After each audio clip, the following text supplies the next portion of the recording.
बिस्मिल्लाहिर्रहमानिर्रहीम। अस्सलाम वालेकुम फ्रेंड्स, मैं आपका दोस्त वकार ताहिर खान एम्स्टर्डम हॉलैंड से एक बार फिर आप सब दोस्तों और भाइयों की खिदमत में हाजिर हूं। फ्रेंड, मेरे काफी दोस्त भाई, चाहने वाले, देखने वाले, सब्सक्राइबर्स, व्यूवर्स तुर्की का विजिट वीजा लेते हैं और तुर्की आते हैं। इनमें तो कुछ लोग तुर्की का 2 हफ्ते का विजिट वीजा लेकर आते हैं, कुछ महीने का, कुछ 3 महीने का मल्टीपल वीजा लेकर आते हैं और कुछ लोग 1 साल का तुर्की का मल्टीपल वीजा लेकर आते हैं।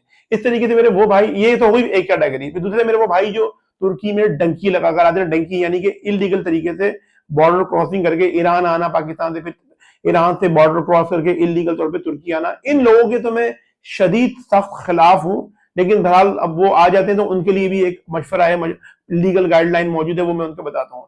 इस तरीके से जो तीसरी कैटेगरी है, वो लोग जो तुर्की में पहुंचे हों, जिनके पास तुर्की का TRC, टेम्पररी रेजिडेंस कार्ड, जिसे रेड कार्ड भी कहते हैं, वो मौजूद है। चौथी कैटेगरी फ्रेंड्स वो है तुर्की में आए हैं, इन्वेस्टमेंट करिए, किसी टर्किश लड़की से शादी करके वहां की सिटीजनशिप, नेशनलिटी यानी कि पासपोर्ट हासिल किया है। पांचवी कैटेगरी फ्रेंड वो है कि जो तुर्की में एज ए स्टूडेंट आते हैं, वहां पे जॉब स्टूडेंट आते हैं स्टडी करने के लिए। और छठी कैटेगरी वो है जो तुर्की में मौजूद है और वहां पे वर्क परमिट पे आए हैं मुख्तलिफ कैटेगरीज के अंदर।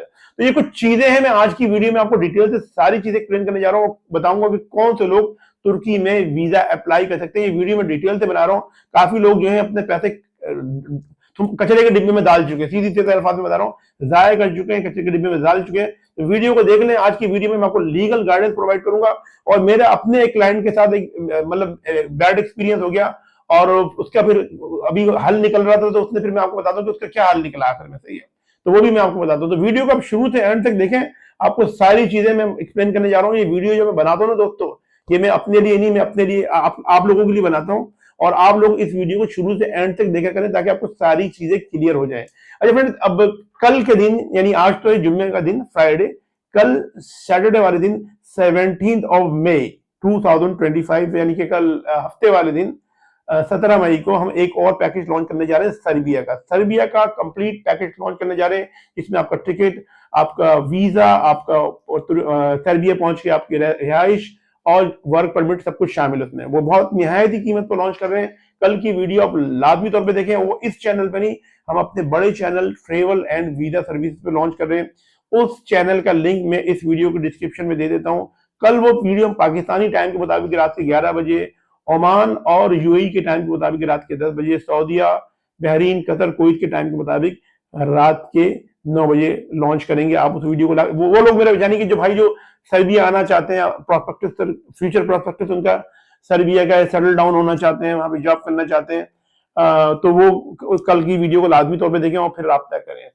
अब फ्रेंड चलते हैं अपनी वीडियो के मेन टॉपिक की तरफ। तो फ्रेंड्स देखिए, तुर्की में काफी लोग विजिट वीजे पे आते हैं, तो विजिट वीजे वालों की तो सबसे पहले बात कर लेते हैं। देखिए, तुर्की में अगर आप विजिट वीजे पे आए ना मेरे भाइयों, तो तुर्की में विजिट वीजे पे आप आके कहीं का भी वीजा अप्लाई नहीं कर सकते, चाहे आपके पास मल्टीपल वीजा हो, चाहे आपके पास तुर्की का किसी भी कैटेगरी का वीजा हो। तुर्की में कहीं किसी भी शेंगन स्टेट के किसी भी कंट्री का वीजा अप्लाई नहीं कर सकते।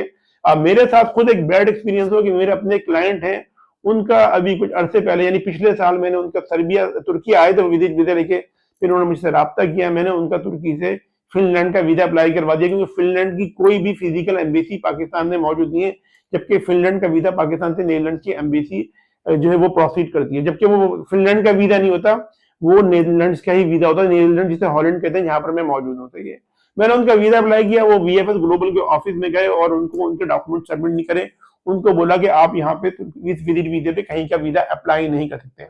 फिर इस सिलसिले में मैंने खुद फिनलैंड की एम्बेसी इस्तांबुल में राब्ता किया, उन्होंने भी राब्ता किया, और फिनलैंड की जो VFS ग्लोबल है उन्होंने भी राब्ता किया, तो उन्होंने बोला नहीं, आप यहाँ से वीजा अप्लाई नहीं कर सकते।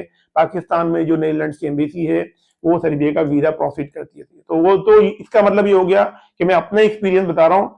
तो इसमें जो है वो उनका वीजा रिजेक्ट, वहां उनको वीजा अप्लाई ही नहीं हो सका, डॉक्यूमेंट्स सबमिट नहीं हो सके, तो केस प्रोसीड ही नहीं हो सका। उसके बाद उन भाइयों को मैंने बोला कि भाई आप कुछ भी नहीं कीजिए, मैं कुछ और हल निकालता हूँ।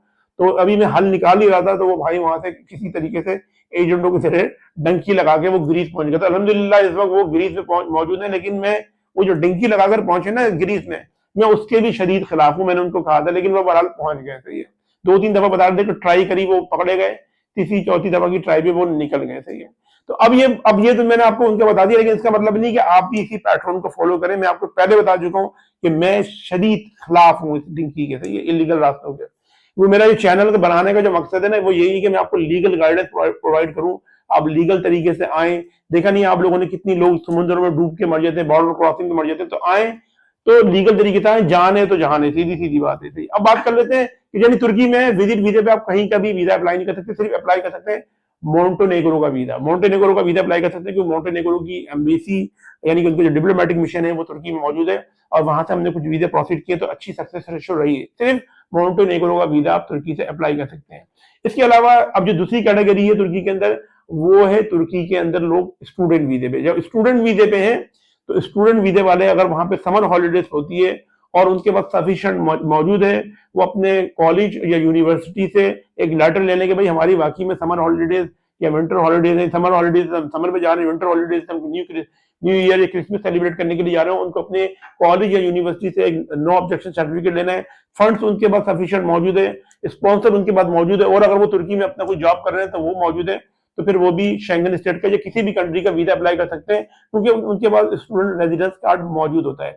अब तीसरी कैटेगरी वो है जो तुर्की के अंदर जो डंकी वाले ना, उनका भी मैं आगे चल के उनका भी हल बताता हूँ उन्हें क्या करना चाहिए।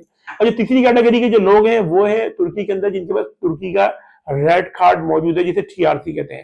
अब टीआरसी अगर आपके पास मौजूद है तुर्की में, अगर आपका सफिशिएंट सोर्स ऑफ इनकम है तो अप्लाई कर सकते हैं। अगर तुर्की में नहीं, अगर पाकिस्तान की आपके पास सोर्स ऑफ इनकम है, पाकिस्तान का बैंक स्टेटमेंट है, पाकिस्तान में आपकी इनकम जनरेट हो रही है, कोई सैलरी वहां की मौजूद है, कोई बिजनेस के डॉक्यूमेंट मौजूद है, तो फिर भी तुर्की से आप किसी भी शेंगन स्टेट का वीजा, कनाडा का, इवन के यूएसए का वीजा अप्लाई कर सकते हैं। इसके अलावा तुर्की के अंदर जो चौथी कैटेगरी है वो है तुर्की में जिन लोगों के पास तुर्की का पासपोर्ट यानी कि सिटीजनशिप मौजूद है, आया कि उन्होंने इन्वेस्टमेंट पे वहां पे लिया। जैसे आपको पता कि तुर्की में पहले $2.5 लाख था, फिर 4 लाख यूरो हो गया, तो $4 लाख यानी कि इन्वेस्ट करें फिर आप वहां का पासपोर्ट ले सकते हैं। तो जिन लोगों के पास यार तुर्की का पासपोर्ट मौजूद है और किसी भी बेस पे, तो फिर वो तुर्की से, अच्छा बहुत से लोगों को मैं बता दूं कि तुर्की में बहुत से लोगों को, मैं ये पाकिस्तान में रहने वाले बहुत से लोगों के जहन में ये ख्याल है कि तुर्की का पासपोर्ट ये वो शायद जन्नत का पासपोर्ट है या कोई शेंगन स्टेट का पासपोर्ट है। नहीं भाई, तुर्की के पासपोर्ट की वैल्यू भी बिल्कुल वैसी है जो पाकिस्तानी पासपोर्ट की, इंडिया के पासपोर्ट की वैल्यू है। आप मेरी बात पे यकीन करें ना करें, ये अलबत्ता जरूर है कि तुर्की के पासपोर्ट पाकिस्तान के पासपोर्ट से ज्यादा बेहतर है, लेकिन उस पर ज्यादा कंट्रीज ऑन अराइवल है। लेकिन तुर्की के पासपोर्ट पे आपको शेंगन स्टेट के तमाम तर countries, even USA, Canada, UK, सब जगह का वीजा आपको रिक्वायर्ड है, आपको मैं पहले बता दूं। तो आप अपने ध्यान से ये निकाल देंगे तुर्की के पासपोर्ट पे आप शेंगन जा सकते हैं।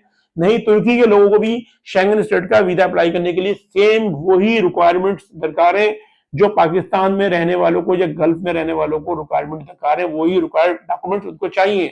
उनकी भी तुर्की में सोर्स ऑफ इनकम होना चाहिए, आया कि वो सैलरी स्लिप हो, जॉब कर रहे हो तो उनको भी कंपनी की तरफ से एनओसी चाहिए, या बिजनेस कर रहे हो तो तुर्की का टैक्स रिटर्न उनके पास मौजूद होना चाहिए, वरना वो वीजा अप्लाई नहीं कर सकते। आया कि उनके पास तुर्की का पासपोर्ट किसी भी बिहार पे। तो ये अपने ध्यान में रख लें कि तुर्की के पासपोर्ट पे आपको Schengen state, USA, Canada, UK जाने के लिए वीजा रिक्वायर्ड है। सही है। अब मैं क्यों इसलिए बता रहा हूँ कि मेरे पास बहुत सारे तुर्की में ऐसे क्लाइंट्स हैं जो पाकिस्तानी है बेसिकली, कुछ तुर्की के लोग हैं जो हमसे वीजा प्रोसीड करवाते थे, हम उनका वीजा प्रोसीड करते हैं। सही है। अब जो डिंकी वाले मेरे भाई हैं तुर्की के अंदर, जो डिंकी की बेसिस पे आए, अब देखिए उनके लिए मेरा मशवरा रहेगा कि वो इज्जत के साथ वो अपना टिकट कटवाएं और इज्जत से पाकिस्तान चले जाएं, ये उनके लिए ज्यादा बेहतर है। सही है। जो बहुत से लोग वहां पे इलीगल रह रहेंगे, पुलिस पकड़ती है उनको, जेलों में बंद करती है, और तुर्की में वैसे भी इलीगल लोग जो वहां पे हालात चल रहे हैं बहुत कम हो गए। अगर आप तुर्की में इलीगल है और तो मेरा आपको मशवरा है कि तुर्की से आप गैर कानूनी तौर पर इटली शिप के थ्रू ये बॉर्डर क्रॉस करके ग्रीस नहीं जाएं, आप इज्जत के साथ पाकिस्तान वापस आ जाएं, और यही आपके लिए बेहतरी हो। पाकिस्तान आके तमाम तरह डॉक्यूमेंट की तैयारी कीजिए और इज्जत से आप पाकिस्तान आइए और वहां से भी ट्राई कीजिए। फ्रेंड, ये आज की वीडियो, और इस वीडियो में मैंने आपको तमाम तरह इन्फॉर्मेशन दे दी है और सारी कैटेगरीज बता दी है कि किस किस कैटेगरी के लोग किस किस तरीके से अप्लाई कर सकते हैं। कल दूसरे चैनल पे ट्रेवल एंड वीजा सर्विसेज पे वीडियो लॉन्च कर रहे हैं, सर्बिया का पूरा कंप्लीट पैकेज, उसको आप लोग लाजमी तौर पे देखें। फ्रेंड, ये आज की वीडियो। आप सब अपना बहुत बहुत ख्याल रखें, अपने पेरेंट्स और अपने बुजुर्गों का बहुत बहुत ख्याल रखें, और अपने भाई के चैनल का भी। मैं मिलता हूँ अपनी नेक्स्ट वीडियो में। अस्सलाम वालेकुम, अल्लाह हाफिज।